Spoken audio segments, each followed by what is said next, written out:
আসসালামু আলাইকুম। আমরা কোটালি পাড়া আসছি। এই যে আমার মা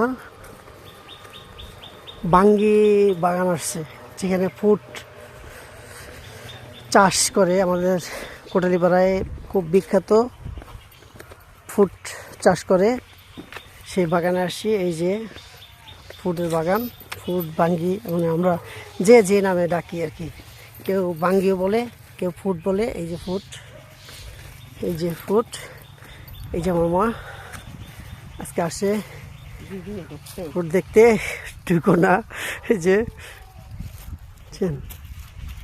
আমার মা ফুড খেতে ঢুকছে, একটু ফুড দেখার জন্যে। ইনশাল্লাহ দেখা যাক। আবার একটু ধরে দেখতেছে।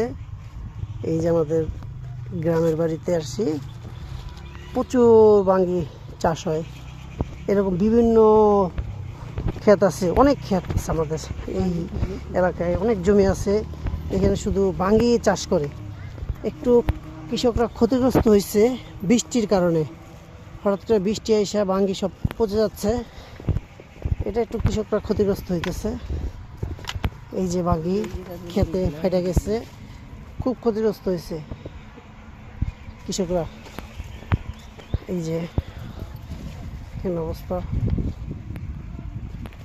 অনেক ক্ষতিগ্রস্ত হয়েছে।